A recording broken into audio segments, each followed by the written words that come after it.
Hi, good evening to all of you. I hope you are having a wonderful time.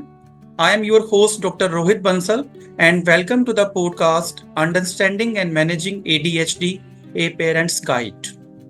Thank you so much for tuning in. I hope you could benefit from this session, and I am hopeful that you will gain wonderful insights on understanding and managing ADHD in children nowadays. So now it is the time to introduce our guest speaker, Megha Saxena.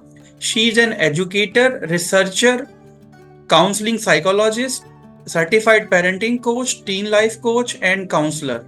She is a chartered accountant and company secretary by qualification, and she has worked in banking industry for more than 11 years. And nowadays, she is helping people by offering counseling in various issues related to stress, conflict, and mental health issues. Thank you so much, ma'am, for sparing your invaluable time and giving your consent to be part of this podcast. And I'm glad that you selected this topic for this conversation. Over to you. It's all my pleasure, sir. Thank you for inviting me for this podcast. And जैसे कहा आपने, ये जो topic है it is very close to my heart. I mean बहुत important topic है. इसका जितना हम लोग अवेयरनेस क्रिएट करें और स्प्रेड करें लोगों में, उतना ही ज़्यादा अच्छा है. तो thank you for allowing me to come and talk on this topic today. बहुत ही सेंसिटिव टॉपिक है और आजकल काफी चिल्ड्रन इस प्रॉब्लम से को फेस कर रहे हैं और ये चैलेंज बन गया है पेरेंट्स के लिए कि वो किस तरीके से उसको ओवरकम करें और अपने बच्चों को टैकल करें. कहीं ना कहीं कम्युनिकेशन गैप आ जाता है पेरेंट्स और किड्स के बीच में, जिसकी वजह से वो प्रॉब्लम और एस्केलेट हो जाती है. तो सबसे पहला प्रश्न यही है मेरा आपसे कि what is ADHD and what are its types. So, like the name suggests, ADHD is Attention Deficit Hyperactivity Disorder. नाम में पता चलता है कि इसमें ये जो बच्चे या पर्सन्स बोल सकते हैं, इनको अटेंशन, ध्यान देना, कहीं पे अटेंशन फोकस करने में डिफिकल्टी होती है.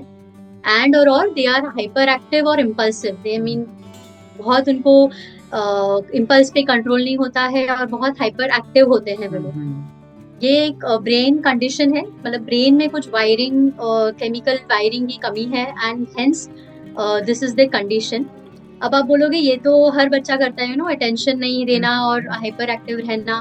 बट ADHD चाइल्ड वो होता है जिनमें ये conditions are very frequent and very severe.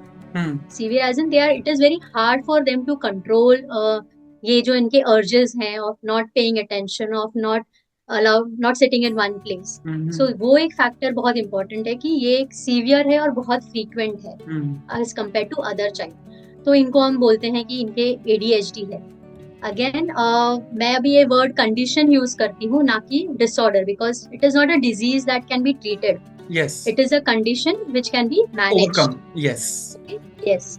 तो ये कभी निकलता नहीं है. जो चेंजेस है ब्रेन की, जो वायरिंग है, वो तो अब जैसी बनाई है भगवान ने वैसी ही रहेगी. बस इसे आप कैसे मैनेज करना है, इससे आप कैसे हैंडल कर सकते हो, टूल्स सीखने का है और आगे लाइफ अपनी आगे बढ़ानी है. तो it is a condition that has to be managed. So कैसे हम आइडेंटिफाई कर सकते हैं, सिम्टम्स क्या है कि इस बच्चे में ADHD बिहेवियर प्रिवेल करता है? सो एक तो पहले तो 3 टाइप्स होते हैं इसमें. एक है इनअटेंशन, मतलब प्रीडोमिनेटली इनअटेंटिव. इसमें बच्चे को अटेंशन देने की दिक्कत होती है. They are not able to focus for a long time, या कुछ उनसे आप बात भी कर रहे हो तो भी उनका ध्यान आपकी तरफ नहीं होता है. तो ये अटेंशन डिसऑर्डर है. इनमें they are not hyper active but they have lack of attention. The second type is where they are hyper active and impulsive. मतलब एक जगह बैठना नहीं है, कुछ ना कुछ उनके हाथ से करते रहना है. दे आर वेरी लाइक बोलते हैं ना, कहीं बैठेगा नहीं शांति से, उस तरीके के जो बच्चे होते हैं वो हाइपर एक्टिव होते हैं. बट उनमें अटेंशन का प्रॉब्लम नहीं होता. मतलब अगर उनको कोई किसी बात में उनको इंटरेस्ट आ गया या स्कूल में भी वो ध्यान दे पाते हैं, बट हाइपर एक्टिव है. एंड तीसरा टाइप है कॉम्बिनेशन, मतलब इनअटेंशन भी है एंड हाइपर एक्टिव भी है. तो यही सारे सिम्टम्स अभी there is this DSM-5 diagnostic and statistical manual by American Psychiatric Association. उनमें क्या किया है उन्होंने, ये जो 2 टाइप्स हैं, मेजर 2 टाइप्स है, inattentive and hyper active and impulsive. तो उनके और ऑलमोस्ट 9 सिम्टम्स उन लोगों ने लिस्ट आउट किए हैं एंड उसमें से उन्होंने कहा है कि 9 में से एटलीस्ट 6 सिम्टम्स आपके बच्चों में प्रेजेंट रहने चाहिए. ओके, एंड अगेन सिर्फ प्रेजेंट अभी नहीं, आप लास्ट 6 मंथ्स तक ये सारे सिम्टम्स आप में होने चाहिए and in more than 2 settings. What do I mean by 2 settings? कि घर में भी वैसे ही बिहेव कर रहे हैं, स्कूल में भी वैसे ही बिहेव कर रहे हैं, और पार्क में या प्लेग्राउंड में जा रहे हैं या कोई भी सोशल एक्सपोजर में जा रहे हैं तो वहाँ पे भी वो लोग वैसे ही बिहेव कर रहे हैं. क्योंकि कई बार होता है ना कि एक बच्चा घर में बहुत मस्ती खो रहा है, बिल्कुल सुनता नहीं है, मम्मी पापा को परेशान कर देता है, बट स्कूल में उसकी रिपोर्ट बड़ी अच्छी आती है कि बहुत अटेंटिव है और बड़ा होशियार बच्चा है, सबकी बात सुनता है. ये तो इसमें फिर आप नहीं बोल पाओगे कि इसको ADHD है. फिर आपको और कोई रीजन फाइंड आउट करना पड़ेगा कि ये घर में क्यों इस तरीके से बिहेव कर रहा है. स्कूल में तो he is able to pay attention in school, he is able to sit in one place in school, so that is not ADHD. so ये आइडेंटिफाई करना एक बड़ा काम है एंड इसलिए इसके लिए आपको किसी स्पेशलिस्ट डॉक्टर के पास ही जाना होता है. तो if at all there is a parent who is listening and उनको लग रहा है कि ये सारे सिम्टम्स हमारे बच्चों में है, तो you are supposed to go to your pediatrician first. They will suggest a local specialist और therapist जो होते हैं उनके पास आप जाइए. वहाँ पे जाके आपको एक क्लिनिकल चेकअप होगा आपके बच्चे का. इसमें कोई टेस्ट नहीं होते हैं, मतलब ब्लड टेस्ट या MRI, CT स्कैन ये सब करने की जरूरत नहीं होती है. इट इज ओनली उनके हिस्ट्री लिया जाएगा, क्वेश्चंस पूछे जाएंगे, उनके बिहेवियरल पैटर्न्स को स्टडी किया जाता है. प्रॉपरली एक क्वेश्चनर देते हैं वो लोग पेरेंट्स को, टीचर्स को, अदर केयर गिवर्स को. हाँ, एंड वो क्वेश्चंस रीड करके एंड आंसर्स करने के बाद में डायग्नोस होता है कि ADHD है, कौन से टाइप का है और मतलब कितना कैसा ट्रीटमेंट लगेगा, क्या ट्रीटमेंट उसके क्या रीजन है. हाँ, उसके क्या रीजंस. अच्छा, एक क्वेश्चन और है, what are the myths and misconceptions about ADHD? So first तो ये है कि क्योंकि सबसे पहले बोला जाता है लोगों के बीच में अलग अलग धारणाएं हैं, अलग अलग तरीके से इसको परसीव करते हैं. तो ऐसे मिथ्स क्या हैं जिनके वो हमें दूर करना बहुत जरूरी है? तो सबसे पहला मिथ तो ये है कि ये बैड पेरेंटिंग की वजह से हो रहा है, या स्क्रीन टाइम की वजह से हो रहा है, या शुगर कंजम्पशन ज्यादा है इस बच्चे का. हाँ, तो ये रीजंस बिल्कुल नहीं है. इनके कॉजेस तो फर्स्ट, जैसे मैंने कहा, ब्रेन का वायरिंग है, तो it is genetic. Maybe one reason is genetic reasons होते हैं कि काफी बार ये पेरेंट्स में होता है and then it gets move to the children. तो it is genetic most of the times. Otherwise there is this brain का ही chemical, there is a chemical dopamine. वो केमिकल का सिक्रीशन थोड़ा कम है, विच मॉनिटर्स और plays into staying it helps a person to stay motivated or think logically and control your emotions. तो ये dopamine का काम है and ये थोड़ा कम होता है, तो there is a reason कि आपको ADHD के symptoms दिखने लगेंगे. तो ये reasons हैं, not because of bad parenting or because of ये सब myths हैं. Yes. हाँ, दूसरा एक है कि वो लोग दूसरा myth ये है कि they compare it with confuse it with autism. Autism और ADHD को दे स्टार्ट मिक्सिंग कंपेयरिंग, बहुत ही हाँ इंटरचेंजेबली यूज भी कर लेते हैं लोग. तो that is also not true. Autism is different and ADHD is different. Yes. Okay, what are the treatment options available for managing ADHD? तो ट्रीटमेंट तो देखिए, जैसे कि अभी हमने समझ में आया कि पहले सिम्टम्स ये सारे हैं कि कैसे वो बिहेव कर रहा है, टेंशन वो नहीं दे पा रहा है, या हाइपर एक्टिवली वो बैठा है, उसे बिहेव नहीं, उससे बहुत हाइपर एक्टिव है और वो इम्पल्सिव है. तो बहुत ही कॉमन मेथड है behavioural therapy. Okay, which is उनका एक बिहेवियर लिया जाता है, जैसे वो लोग बिहेव कर रहे हैं, एंड उसके हिसाब से उनके टूल्स बनाए जाते हैं. तो इट इज वेरी क्या बोलते हैं, कस्टमाइज्ड थेरेपी सॉल्यूशंस दिए जाते हैं. तो बिहेवियरल थेरेपी है, उसमें there is this reward and consequences एक टूल है, wherein you reward the child for their behavior. Reward can be in the form of any star, या कोई privileges दे दिए, या आप उसको एक चार्ट बना दिया रिवॉर्ड का एंड उसमें आप उसको स्टार मार्क करते गए, जैसे जैसे वो अपने बिहेवियर इम्प्रूव कर रहा है या ये याद करके कुछ कर रहा है, तो आप उसको उस तरीके से रिवॉर्ड करते जाओ। तो that reward is connected to dopamine release. Okay, तो उस तरीके से जैसे जैसे उसको रिवॉर्ड मिलता जाएगा, उसका brain will start creating that chemical more, and then he will be able to regulate his emotions, he'll be able to control his behavior, he'll be able to stay motivated in the task. So this is how the reward and consequences भी उतने ही important है, because if he is not behaving properly, अगर वो follow up नहीं कर रहा है या बिहेव नहीं कर पा रहा है अच्छे से, तो आप कॉन्सिक्वेंसेस भी आप कर रहे हो, तो उससे पता है कि अब मुझे बुरा फील होने वाला है या मुझे इस तरीके से ट्रीटमेंट मिलने वाली है, तो I will work towards it. So this is reward and consequences वाला एक टूल होता है। And then there is meditation, yes, ADHD बच्चे भी कर पाते हैं मेडिटेशन।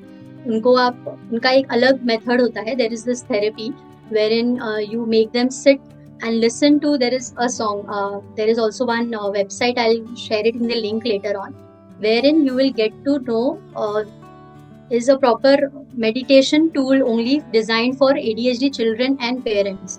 वो लोग साथ में बैठ जाएं एंड वो सुनेंगे, मेडिटेशन करेंगे, that is called followed meditation, and उससे भी बहुत फर्क पड़ता है। And then physical exercises is important, it will help you release the hyperactivity जो energy है उसमें, and also bring back focus.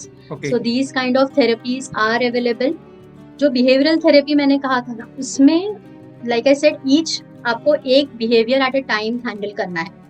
Okay, तो एक साथ आप जाओगे अपने थेरेपिस्ट के पास में, तो वो एक उसके मिसबिहेवियर के लिए एक थेरेपी टूल बताएंगे। Right. वो आपको थोड़े दिनों तक करने हैं, फिर नेक्स्ट बिहेवियर के लिए नेक्स्ट थेरेपी, एंड देन वो आपको थोड़े दिनों तक करने हैं। तो स्टेप बाय स्टेप जाना है, नहीं तो ओवरवेलमिंग हो जाता है फिर पेरेंट्स और चाइल्ड के लिए।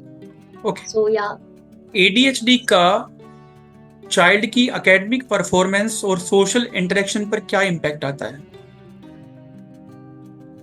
तो स्कूल में अब जब जाते हैं तो सबसे फर्स्ट रिक्वायरमेंट क्या होती है कि बच्चे ने आके एक जगह पे बैठना है। सेकेंड रिक्वायरमेंट होती है कि उसने जो टीचर बोल रही है वो अच्छे से सुनना है। Listening, yes. थर्ड रिक्वायरमेंट होती है कि आगे आसपास जो बच्चे बैठे हैं उनको डिस्टर्ब नहीं करना है।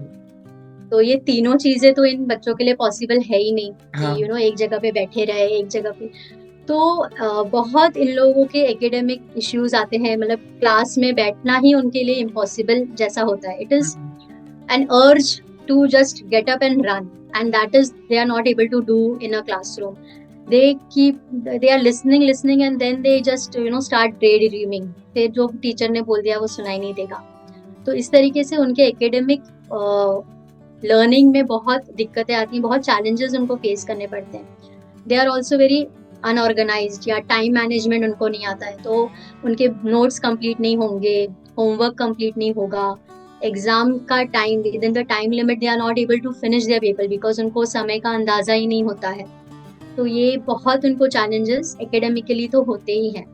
सो इसीलिए बहुत इंपॉर्टेंट है एट दिस एज, छोटे से ही आप अगर आइडेंटिफाई कर लेगा पेरेंट की कुछ डिफिकल्टीज आ रहे हैं अटेंशन देने में, तो सिर्फ डांट फटकार के कि ये तो करना ही है ऐसे ही नहीं, आप फाइंड आउट करो कि क्या रीजन है, क्यों ऐसे हो रहा है, and then we have tools to manage him, and it really helps जो भी tools मिलते हैं।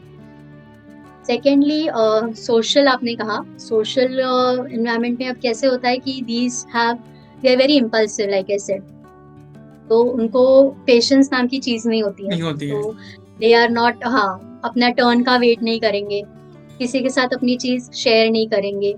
ओके, कोई उनको क्वेश्चन पूछ रहा है, उसमें क्वेश्चन खत्म होने के पहले ही they start answering, they interrupt in between when people are talking. तो इसमें अब ये इस एनवायरनमेंट में कौन उनसे बात करने जाएगा, ऐसे कोई अगर बिहेव कर रहा है तो उनके फ्रेंड्स बनना मुश्किल हो जाते हैं, and they will start feeling lonely at some point of time. Then and friends नहीं बनते हैं, फिर उनको एक्चुअली लोग आइसोलेट कर देते हैं, एक्सक्लूड कर देते हैं, social isolation they feel they get even bullied because अब ऐसे बच्चे हैं अगर स्कूल में अगर उनको ट्रीटमेंट प्रॉपर नहीं, या टीचर चिल्ला रही है या उसका होमवर्क भी कंप्लीट नहीं है, उसे डांट पड़ रही है, तो other boys, other girls might bully that child because वो डम कहलाया जाता है, जबकि उसकी कोई एक्चुअली गलती होती नहीं है, राइट? तो बुली हो जाते हैं. तो these are the social difficulties that they face. So they avoid going to social gatherings. They don't like to communicate with people. अपने अपने में रहो. तो फिर उनको लोग बोलते हैं कि सेल्फिश हो आप या सेल्फ सेंटर्ड हो गए हैं. तो ये एक सर्कल ही बन जाता है उनके लिए, एंड उनको बाहर लाना उनके अपने का ही काम होता है. एक और प्रश्न मैं आपसे पूछना चाहूंगा कि पेरेंट्स अपने बच्चों के लिए घर पर सपोर्टिव एनवायरनमेंट कैसे क्रिएट कर सकते हैं, स्पेशली उन बच्चों के लिए जो ADHD से प्रभावित हैं. तो सबसे पहले तो उन पेरेंट्स को जब ये पता चले कि उनका बच्चा ADHD है, तो ये तो उन्होंने समझ लेना है कि बस पहले तो एक्सेप्टेंस लानी है कि ठीक है, ओके, इनके लिए हमें अलग मेहनत लगेगी, अलग एनवायरनमेंट क्रिएट करना होगा. ओके, तो इसमें फर्स्ट वो अपने आप को एजुकेट करें कि क्या क्या हो सकते हैं, क्या है, व्हाट इज ADHD. जैसे हमारा ये पॉडकास्ट है, वो उन पेरेंट्स तक पहुंच जाए तो उन्हें समझ में आएगा कि क्या है रीजंस. तो ऐसे अवेयरनेस अपनी क्रिएट करें. फिर जो उनके थेरेपिस्ट के पास तो लेके ही जाना है कि आपको पता चले कि किस डायरेक्शन में आपको बढ़ना है, कोई भी कुछ मिस आउट ना हो जाए आपसे. एंड वो बहुत ही इजी होता है कि आप एक फर्स्ट तो रूटीन बना लीजिए. उनको बहुत अच्छा लगेगा अगर ADHD बच्चे को पता है कि मुझे सुबह उठ के ये करना है. अब आपको लग रहा है कि 7-8 साल का बच्चा है, उसे सुबह उठ के ब्रश करना है तो याद होना ही चाहिए, बट ADHD बच्चे को नहीं याद रहता है. तो आप उसके लिए एक बना के रखो एक चार्ट कि 7 o'clock को ये करना है, 8 o'clock को ये करना है, तो दिस चार्ट हेल्प्स. नोट्स बना के रख दो, डिस्प्ले कर दो सारे नोट्स. एंड जैसे कि बैग में उसको बुक्स रखनी है, तो जो भी उसका टाइम टेबल है, पेंसिल है, ये सब आपको पैक करना है, तो उसकी एक लिस्ट बना दो, because they tend to lose things, forget things.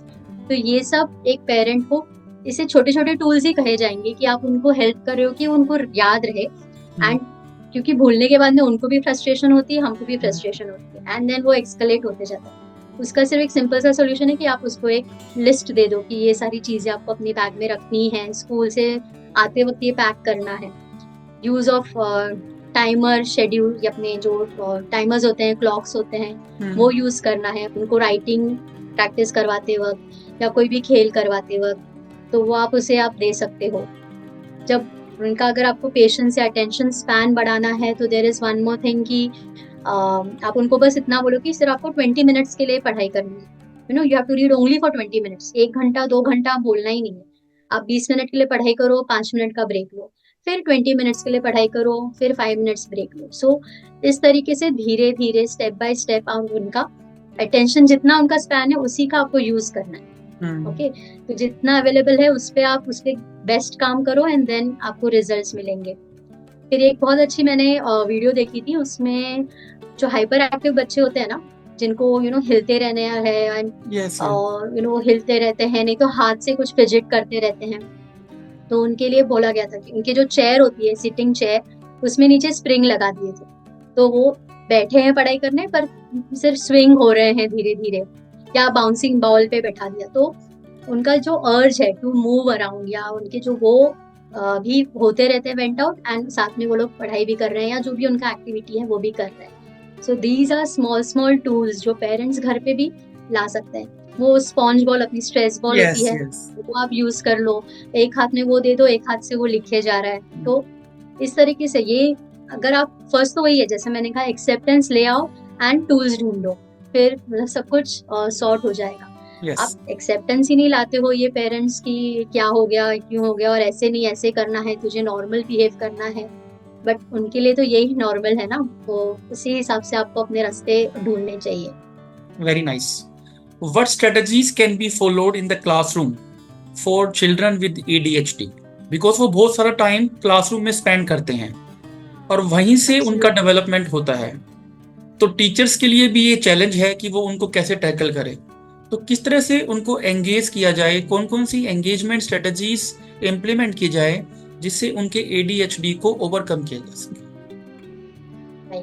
Like जैसे आपने कहा, स्कूल बहुत ही इंपॉर्टेंट पार्ट है उनके लाइफ के लिए, एंड उनको रेगुलर स्कूल जाना अच्छा लगना चाहिए, उनको पसंद आना चाहिए कि वो इस स्कूल में जा रहे हैं, कुछ सीखने मिल रहा है। तो बहुत ही इम्पोर्टेंट है कि टीचर्स एंड स्कूल भी आपको एज एक ADHD स्टूडेंट को एक्सेप्ट करे। तो पहले तो वो आपके वन ऑन वन एक बात होनी ही चाहिए आपके टीचर के साथ में कि ये मेरे बच्चे को ये कंडीशन है, these are the tools that we are doing at home, and आप देखो इसमें से कौन से आप अपने स्कूल में अप्लाई कर सकते हो।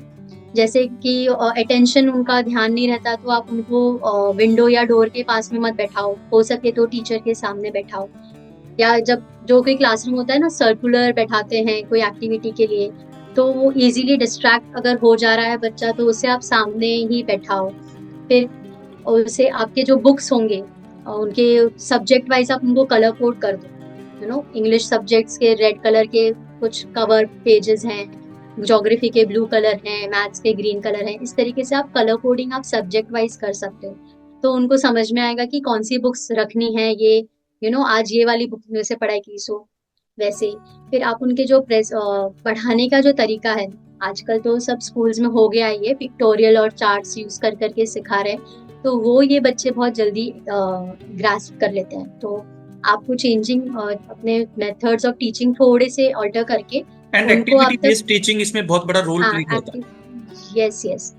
एंड फिर आप उनको, जैसे आप अगर आप क्लास में ओरली बता रहे हो कोई चीज या ये कर रहे हो, तो आप उनको बस इंश्योर कर लो कि उसने होमवर्क नोट डाउन कर लिया है कि नहीं कर लिया है। तो ये थोड़ा एक्स्ट्रा एफर्ट्स टीचर्स के पास से आता है, लेकिन बच्चों को वो जरूरत है, एंड बस उतना ही जरूरत है कि आप बस उनको रिमाइंड करा दो कि तुमने होमवर्क लिखा है कि नहीं लिखा है, दैट इज इट। तो ये एक्स्ट्रा जो रिमाइंडर लग रहा है, टाइमर्स एंड शेड्यूल्स या क्लॉक्स उनके टेबल पे रख दो, तो वो दैट ऑल्सो हेल्प्स।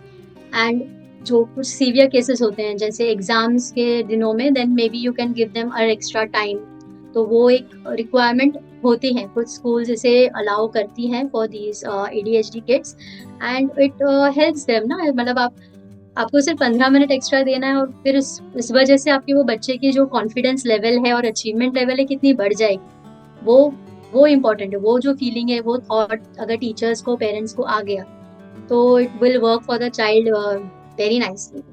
बस थोड़े से अलाउंसेस, थोड़े से अकोमोडेशंस कर लो आप उन बच्चे के लिए, एक बच्चा, दो बच्चा, जो भी है, and you are making a hell lot of change in their life. एक ऐसा बच्चा जिसका हाइपर एक्टिव बिहेवियर है, उसको किन किन सोशल चैलेंजेस को फेस करना पड़ता है, और उन चैलेंजेस को ओवरकम करने में पेरेंट्स का क्या रोल है? देखिए, अगर ये बच्चा है, छोटा सा बच्चा है 5-6 साल का, उसे ये कंडीशन है, तो जब तक स्कूल नहीं जा रहा है तो पता नहीं चल रहा है कि वो अटेंशन दे पा रहा है, नहीं दे पा रहा है। ओके, या घर में ही है तो वो बच्चा, उसे हमेशा लेबल हो ही जाता होगा कि बहुत नॉटी है, बहुत मस्तीखोर है। बट जैसे जैसे वो बड़े होते हैं, 7-8 इयर्स के हो रहे हैं, देन दे स्टार्ट रियलाइजिंग कि हम थोड़े अलग हैं।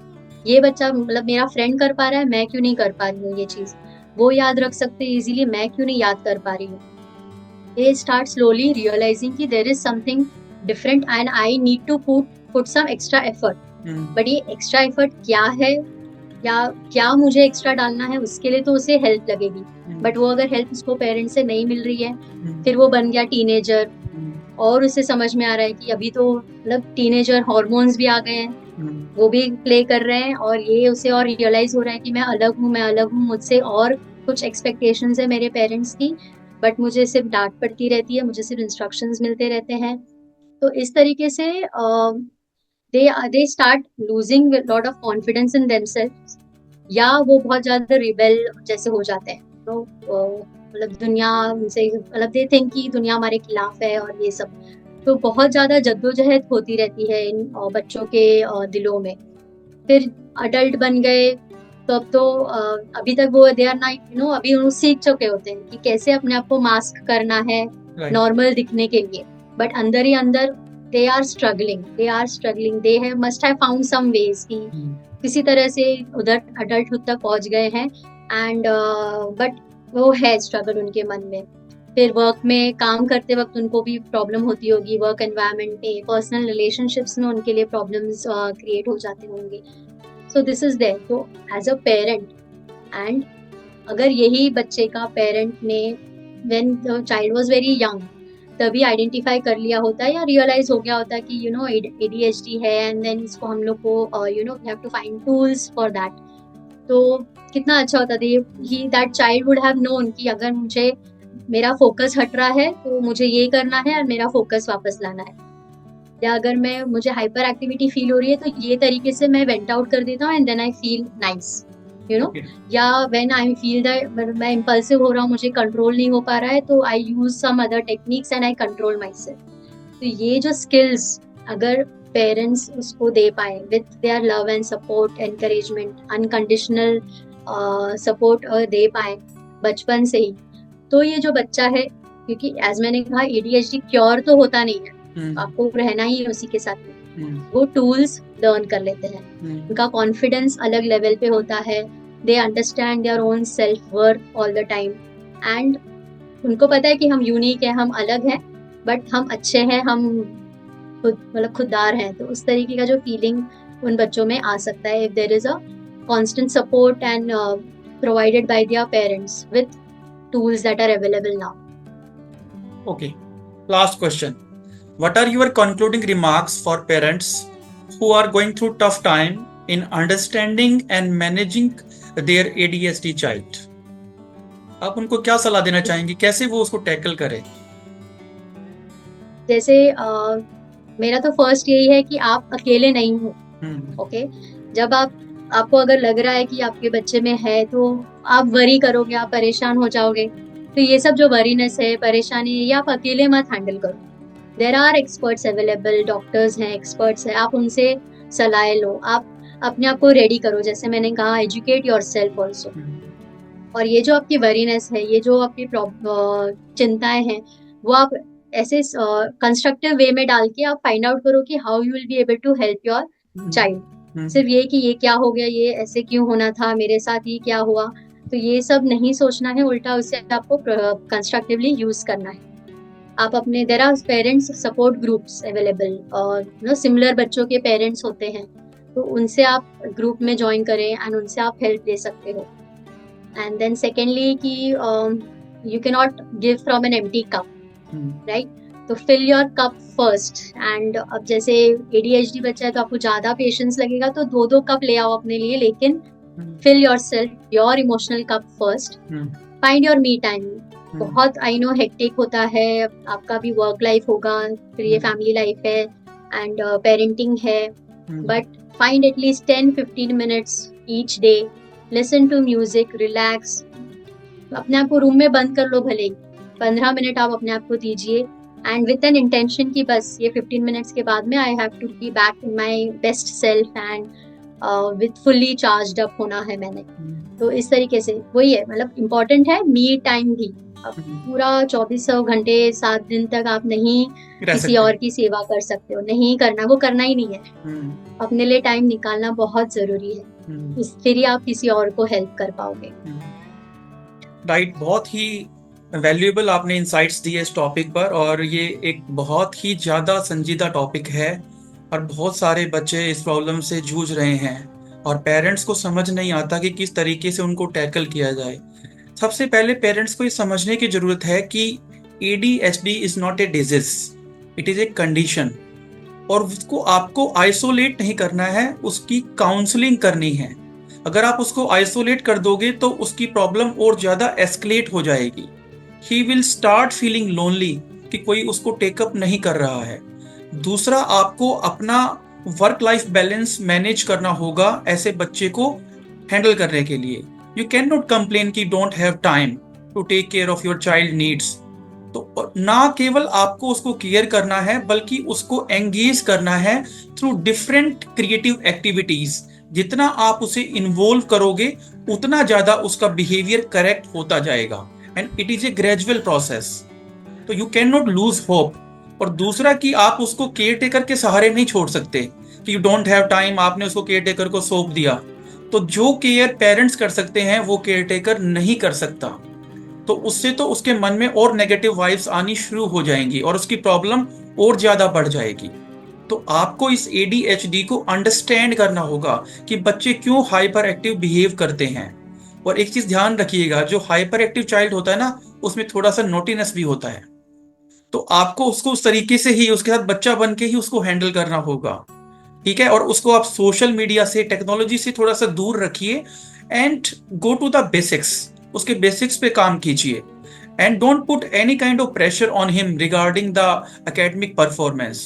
तो जब तक वो मेंटली हेल्दी फील नहीं कर सकता, उसका परफॉर्मेंस भी उतना अच्छा नहीं आ सकता। और इसीलिए जब पेरेंट्स ऐसे बच्चे पर प्रेशर डालते हैं तो उसकी प्रॉब्लम और ज्यादा बढ़ जाती है। तो इसीलिए अगर आप एक अच्छे पेरेंट्स की तरह उनकी टेक केयर करना चाहते हैं तो पहले आपको इसके डायनामिक्स को समझना होगा कि ADHD है क्या। It is not a disease, first you need to understand it is just a condition as the ma'am told अस।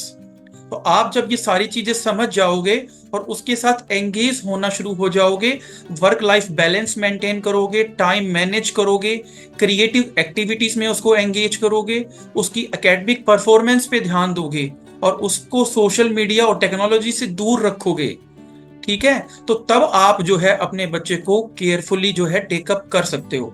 और जितनी भी टिप्स मैम ने बताई हैं, अगर आप उनको धीरे धीरे इंप्लीमेंट करना स्टार्ट कर दोगे तो डेफिनेटली आपके बच्चे में धीरे धीरे इंप्रूवमेंट आना शुरू हो जाएगा।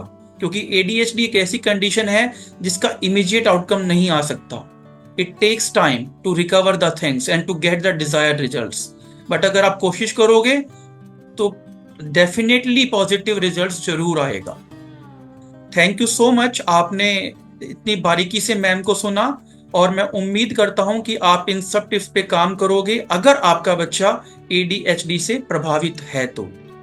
अगर आपको ये हमारा पॉडकास्ट अच्छा लगा है तो प्लीज आप अपना फीडबैक कमेंट सेक्शन में जाकर दीजिएगा। एंड अगर आपने हमारा चैनल सब्सक्राइब नहीं कीजिए, please do subscribe the channel so that you may not miss the upcoming episodes. I will see you soon with a new podcast. Till then, take care of yourself and take care of your children. Thank you so much, ma'am, for your valuable insights. बहुत मजा आया आपसे बात करके और बहुत ही अच्छा topic है, मुझे खुद इससे सीखने को मिला। Thank you so much. Thank you, so ma'am. much. Thank you. All my pleasure.